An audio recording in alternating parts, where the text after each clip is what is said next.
Halo Sob, masih lanjut materi antiinfeksi. Memang materinya cukup panjang ya Sob. Tapi tiap materi sudah saya bikin kesimpulan ataupun kalau gak ada kesimpulan sudah saya bikini untuk beberapa penyakit dengan pemilihan obat yang sama. Oke, mari kita mulai Sob. Materi kali ini langsung 3 materi yaitu farmakologi, antifungi, sepsis, dan vaksin. Materi pertama tentang antifungi, kita belajar tentang mekanisme kerja golongan obat antifungi. Yang pertama golongan azol. Proses awal. Azol masuk ke dalam sel jamur dan mencapai situs target. Inhibisi enzim, gangguan membran. Menghambat enzim lanosterol 14-demetilase dalam jalur sintesis ergosterol. Ingat kata kuncinya yang sudah saya merahin. Sintesis ergosterol terganggu, menyebabkan kerusakan membran sel jamur. Kematian sel. Kerusakan membran mengakibatkan kebocoran komponen sel dan kematian jamur. Obat golongan azole dan aplikasi klinisnya fluconazole efektif untuk infeksi jamur sistemik dan infeksi pada pasien imunokompromiset. Itraconazole digunakan untuk aspergilosis dan onikomikosis dengan penetrasi jaringan yang baik. Ketoconazole tersedia dalam bentuk topikal untuk infeksi jamur kulit. Miconazole aplikasi lokal untuk kandidiasis mukokutan dan infeksi dermatofita. Golongan polien, mekanisme dan contoh obat. Mekanisme kerja polien. Polien mengikat ergosterol pada membran sel jamur. Ikatan ini membentuk pori-pori di membran sel. Pembentukan pori mengakibatkan kebocoran komponen seluler.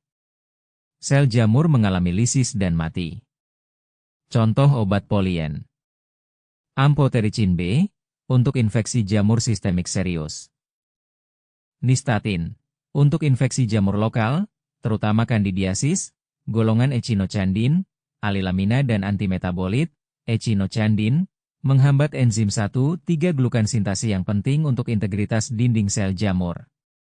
Caspofungin, untuk infeksi jamur invasive. Micafungin, untuk profilaksis pada pasien risiko tinggi. Alilamina, menghambat enzim squalene epoxidase dalam jalur sintesis ergosterol. Terbinafine, untuk onikomikosis dan tinea. Naftifain, untuk infeksi jamur kulit superficial. Antimetabolit, mengganggu sintesis DNA-RNA jamur dengan menggantikan urasil dalam RNA. Flucitosine, kombinasi dengan amphotericin B untuk meningitis jamur. Terapi dermatofitosis, tinea capitis terapi topikal selenium sulfida 1-2,5%. 2-4 kali per minggu sampo ketoconazole 2%, 2 hari sekali selama 2-4 minggu terapi sistemik primer griseofulvin, 8 minggu, dengan makanan berlemak. Contoh makanan, berlemak alpukat, telur, ikan. Alternatif sistemik itraconazole, 6 minggu terbinafin, 4 minggu penata laksanaan tinea corporis, cruris, pedis, dan manum. Ini sudah saya kelompokkan agar gak banyak menghafal. Lini pertama, alilamin topikal, krim. Terbinafine, butenafine 1 kali sehari, 1-2 minggu. Alternatif topikal, azol, krim. Miconazole, ketoconazole, clotrimazole 2 kali sehari, 4-6 minggu. Sistemik, terbinafin. Pilihan utama selama 2 minggu. Alternatif sistemik, itraconazole. Selama 2 minggu jika terbinafin tidak efektif. Terapi tinea unguium dan tinea imbricata. Tinea unguium, kuku. Terbinafin, 6 minggu, kuku tangan, 12-16 minggu, kuku kaki. Alternatif tinea unguium. Itraconazole, terapi kontinu. Tinea imbricata. Terbinafin, 4-6 minggu atau griseofulvin, 6-8 minggu. Materi kedua yaitu sepsis. Sepsis adalah respons sistemik yang berbahaya terhadap infeksi, yang dapat menyebabkan kerusakan organ dan kematian. Sepsis terjadi ketika infeksi, yang bisa disebabkan oleh bakteri, virus, atau jamur, memicu reaksi inflamasi yang berlebihan di seluruh tubuh. Berikut adalah penjelasan mengenai penyebab, gejala, diagnosis, dan pengobatan sepsis. Tanda dan gejala sepsis: demam atau menggigil, perubahan signifikan suhu tubuh yang persisten, kardiovaskular takikardia lebih dari 90 kali per menit dan hipotensi, sistolik kurang dari 90 mmHg, respirasi takipnea lebih dari 20 kali per menit dan gangguan oksigenasi, neurologis, kebingungan, disorientasi, dan perubahan status mental. Pemilihan antibiotik pada sepsis berdasarkan fokus infeksi saluran urin komunitas. Ceftriaxone, ciprofloxacin rumah sakit. Ceftriaxone. Ceftazidime, ciprofloxacin. Saluran napas komunitas. Levofloxacin, moxifloxacin, ceftriaxone, clarithromycin. Rumah sakit. Piperacillin-tazobactam. Ceftazidime, intraabdomen. Komunitas. Artapenem. Ciprofloxacin. Rumah sakit. Carbapenem, kulit, komunitas. Vancomycin. Clarithromycin. Rumah sakit. Vancomycin. Kateter komunitas, vancomycin. Rumah sakit. Vancomycin ditambah antipseudomonas. Tidak diketahui komunitas. Carbapenem. Rumah sakit. Carbapenem ditambah vancomycin. Efek samping vancomycin, Redman syndrome. Manifestasi klinis. Kemerahan pada leher, wajah, dan tubuh bagian atas yang mirip dengan flus. Pencegahan. Infus vancomycin harus diberikan secara perlahan, biasanya selama 60 menit atau lebih. Dalam beberapa kasus, penggunaan obat-obatan tertentu, seperti antihistamin, sebelum infus dapat membantu mencegah sindrom orang merah. Penanganan. Hentikan infus. Berikan antihistamin. Lanjutkan dengan kecepatan lebih lambat. Vaksin dan rekomendasi pemberian vaksin hepatitis B. Kegunaan.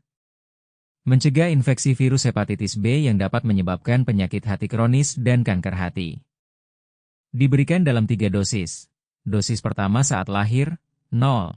Dosis kedua pada usia 1-2 bulan, dan dosis ketiga pada usia Juni 18 bulan.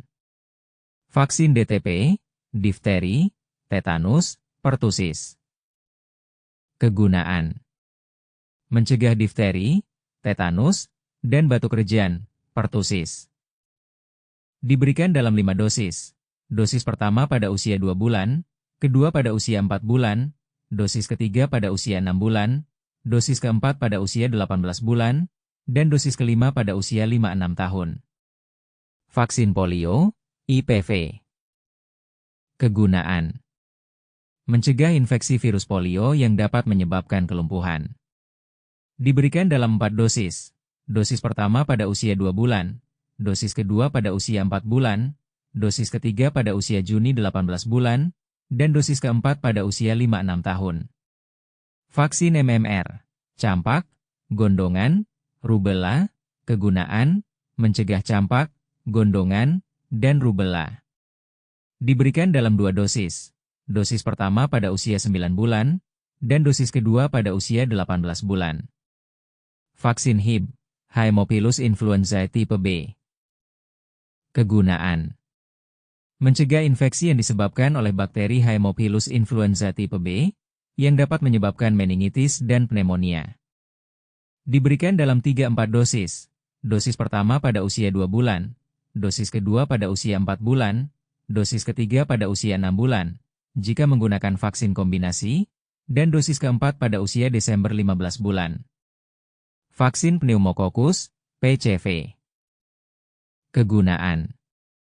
Mencegah infeksi yang disebabkan oleh bakteri Streptococcus pneumoniae, termasuk pneumonia, meningitis, dan infeksi telinga.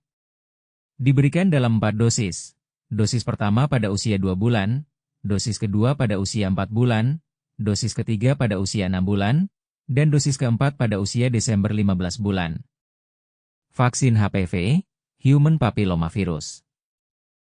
Kegunaan. Mencegah infeksi virus HPV yang dapat menyebabkan kanker serviks dan kanker lainnya. Diberikan 2-3 dosis. Dosis pertama pada usia September 14 tahun, dosis kedua Juni 12 bulan setelah dosis pertama, dan dosis ketiga, jika diperlukan, 6 bulan setelah dosis kedua. Vaksin BCG. Penggunaan.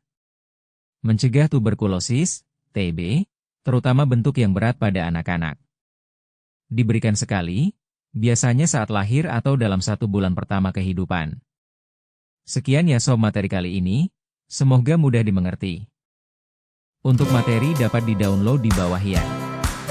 Terima kasih, sampai jumpa di video selanjutnya.